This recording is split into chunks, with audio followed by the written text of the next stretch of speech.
ഗുണന്റെ മൂത്തമോള് കുഞ്ഞാറ്റയ്ക്ക് പെരുവണ്ണാമൂഴി നിന്നൊരു പുതുമാരൻ വന്നേ. മരുതേരി മരുതേരി സൽഗുണന്റെ മൂത്തമോള് കുഞ്ഞാറ്റയ്ക്ക് പെരുവണ്ണാമൂഴി നിന്നൊരു പുതുമാരൻ വന്നേ. എന്താ പറഞ്ഞ ഒരു പാട്ടൊക്കെ അല്ല കല്യാണമൊക്കെ എടുത്തെത്തിയില്ലേ? സന്തോഷം കൊണ്ട് പാടിയല്ലേ? അല്ല ഇങ്ങനെ കുടിച്ചു നടന്നാ മതിയോ? നിങ്ങൾ ഈ രാജാമാർക്കുള്ള കൊടയായി വളഞ്ഞ കാലില് നമ്മളെ മോളൊക്കെ വെട്ടിയ ഉപയോഗിച്ച കൊടായി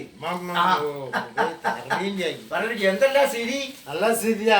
കല്യാണം വിളിച്ചില്ലേ? കല്യാണം വിളിച്ചേക്ക്. എന്തെല്ലാം ബാക്കി കല്യാണത്തിന്റെ കാര്യം എന്തൊക്കെയാ?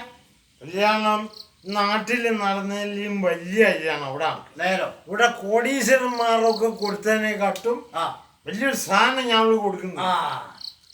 എന്ത് സാധനം കൊടുക്കുന്നത്? അങ്ങനെ ചോദിക്കി നല്ല പറയണോ. അതെന്തെന്ന് വെച്ചാല് ഒരു വെട്ടി മത്തിയാ ഞാൻ കൊടുക്കുന്നത്. ഏതാ മത്തിയോ? ഞാൻ പിന്നെ ഒരു കാര്യം ചെയ്യാറോ, ഒരു പട്ടി തക്കാളി കൂടി കൊടുക്കണോ? അമ്മോ തക്കാളി ഒന്നും കുടിക്കണാകില്ലേ? അതെന്തായാലും അതിന്റെ പോരായ്മ ഉണ്ടാവും. ഭയങ്കര വില. ഭയങ്കര വിലയല്ലേ മത്തി തന്നെ ആയിട്ട്. കല്യാണൊക്കെ ആയിട്ട് പറഞ്ഞു കുത്തിരിക്കുന്നത്. എന്തൊക്കെയാ മാഷേ? ഓ അല്ല സൽഗുണ, പിന്നെ എന്തെല്ലാം സ്ഥിതിഗതികള്? കല്യാണമൊക്കെ കിട്ടിയില്ലേ? കല്യാണമൊക്കെ ഇങ്ങനെ എത്തിയില്ലേ? അപ്പൊ ഇങ്ങനെ കുടിച്ചിങ്ങനെ ഇവിടെ കുത്തിരുന്നാ മതിയോ? ഞാൻ കുടിച്ച് തിരികെന്ന് വെച്ചാല് കുടിച്ച എന്തുണ്ട് കാര്യം എന്നറിയോ മാഷെ? എന്താ കുടിച്ച 3 കാര്യമുണ്ട്. 3 കാര്യം. 3 കാര്യം ഇങ്ങനെയാ കാണിക്കുക? 4 ആക്കിട്ടാ കാണിക്കുക? അതൊന്നുണ്ട്. ശരിയാ പറഞ്ഞില്ല. ഇപ്പൊ 3 ഇല്ലേ? അപ്പൊ 3 കാര്യമുണ്ട് കുടിച്ചാൽ. അത് മനസ്സിലാക്കി വന്നാ സൽഗുണൻ. അത് ഇന്നാളെ ദിവസം ഞാൻ വന്നവരും പറഞ്ഞില്ല. എന്തെന്നാ പറഞ്ഞറിയോ? നിങ്ങളോട് ഞാൻ പറഞ്ഞുതരാം. കുടിച്ച 3 ഗുണമുണ്ട് എന്ന് പറഞ്ഞതിന്റെ കാരണം, ഈ കുടിച്ച ചങ്ങായിന പാമ്പിന് കൊത്താനായില്ല. എന്താ ചെപ്പിനിങ്ങനെ ഏഞ്ഞ് പോകാന്നല്ലേ, പാമ്പിന് കൊത്താനായില്ല. മനസ്സിലാവും. പിന്നെ വേറൊരു കാര്യം കൂടി ഇപ്പൊ പറഞ്ഞ എന്താന്ന് വെച്ചാല്, വീട്ടിൽ കള്ളം കയറിയതുപോലെ. വീട്ടിൽ കള്ളം കയറിയില്ല. ഇപ്പൊ സ്വൈര്യക്കേടായിക്കല്ലേ ആരും കാര്യമല്ലോ. ശോഭനോട് പിന്നെ മുടി തീരെ നരക്കിയല്ലോ. അതെന്താ സംഭവം? അതറിയില്ല.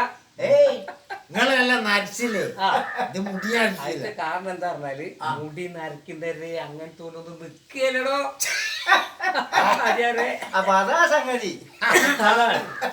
അല്ല മോനെ ഫൽഗുണ, എന്താ അങ്ങനെയൊക്കെ ആണെങ്കിലോ തമാശ ഒക്കെ കിടക്കട്ടെ. ഇനി ഇങ്ങനെ കുടിച്ച് നശിക്കരുതിന്റെ കുഞ്ഞു മോനെ. ആദ്യമല്ലേ സന്തോഷല്ലേ മാഷെ? അല്ല, സന്തോഷം ഉണ്ടെങ്കിലും സങ്കടം എന്ന കാര്യമാണ്. ഇന്നെപ്പോഴത്തെ ഒരുപാട് ആളുകൾ ഈ ഭൂമിയിൽ കുടിച്ചിട്ട് മൺമറിഞ്ഞ് പോയിട്ടുണ്ട് നേരത്തെ കാലത്തെ.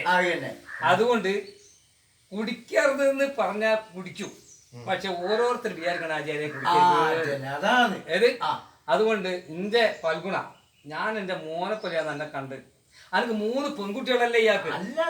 ഒന്നിന്റെ കല്യാണം അയക്കുള്ളൂ, വേറെ 2 കൂടി ഇവിടെ ഉണ്ടല്ലോ. അതുകൊണ്ട് നിങ്ങൾ പറയുമ്പോ എനിക്ക് ഒരു ഇത് വരുന്നേ, ബോധം വരുന്നത് എന്നുവെച്ചാൽ എന്നോട് ഇതുവരെ ഒരാളും കുടിക്കരുത് എന്ന് അറിയില്ല.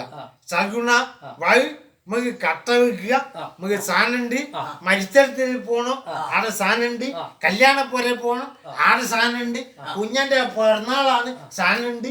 അങ്ങനെ സൽഗുണ കുടിച്ച് ഈ തൊഴിൽ കൂടി ആക്കിയെടുത്തതാ. പക്ഷെ നിങ്ങളെ പോലുള്ള ഈ ഒരു ഭക്തൻ എന്നോട് നേരത്തെ പറഞ്ഞിട്ടുണ്ടെങ്കിൽ സൽഗുണ എന്നെ കുടി നിർത്തിയാൽ ഇതുവരെ ഒരാൾ എന്നോട് പറഞ്ഞിട്ടില്ല മാഷെ.